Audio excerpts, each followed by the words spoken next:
and welcome back to our new episode of Constitutional Conversations.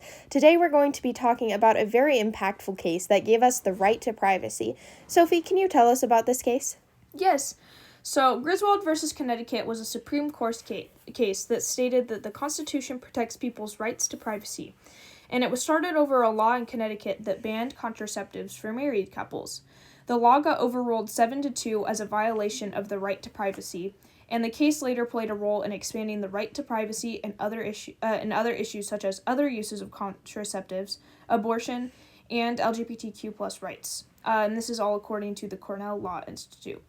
And according to oyez.org, the majority opinion, of which being 7, all agreed that the 3rd, 4th, 9th, and some of them also believe the 14th Amendments all imply zones of privacy and therefore the right to privacy in marriages. And the dissenting opinion, of which being 2, said that there was no way to infer the right to privacy from the Constitution because it is not explicitly stated. Thank you, Sophie. So, how does the Constitution actually apply in this? Well, the 3rd and 4th Amendments together create a zone of privacy in the home by securing the right of people to be secure in their houses, papers, persons, and effects, and to be able to refuse to house soldiers. And the 9th and 14th Amendments basically are talking about the rights of the people and how states cannot infringe upon these rights, according to the National Constitution Center. And according to EBSCO, the results of this case were that birth control bans in Connecticut and 13 other states were all repealed, which led to greater access to birth control for married women, and then later single women in 1972, and finally to minors in 1977. Now, how does this relate to modern-day issues?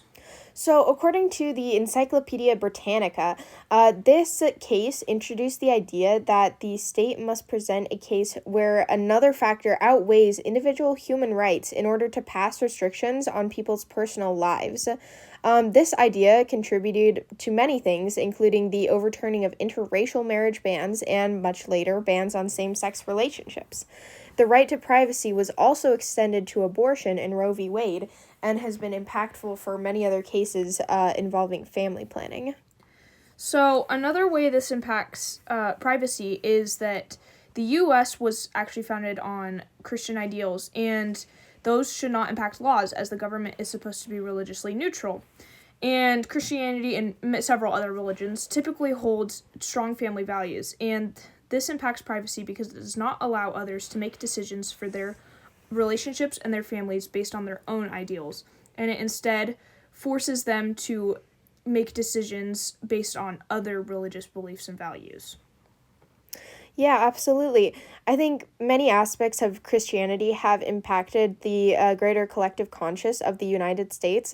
But since most people, just because most people subscribe to these popular morals does not mean that they should become laws and override other people's privacy and rights to make those decisions by themselves. The separation between church and state must be maintained in order to keep our government functioning and to allow people to have access to their First Amendment rights to practice whatever religion that they believe. Sophie, can you tell us a little more about this? Yeah.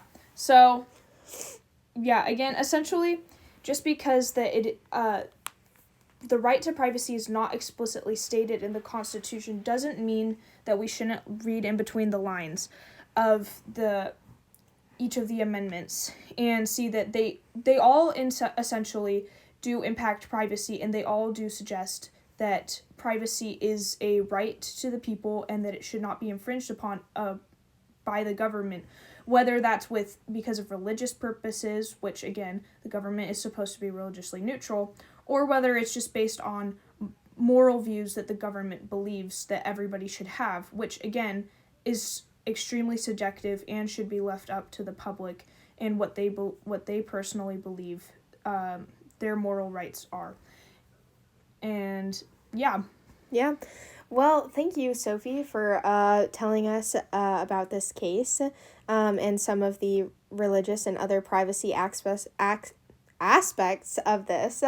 Thank you, the listener, for joining us on this episode of Constitutional Conversations, and we hope to see you in the next one. Bye.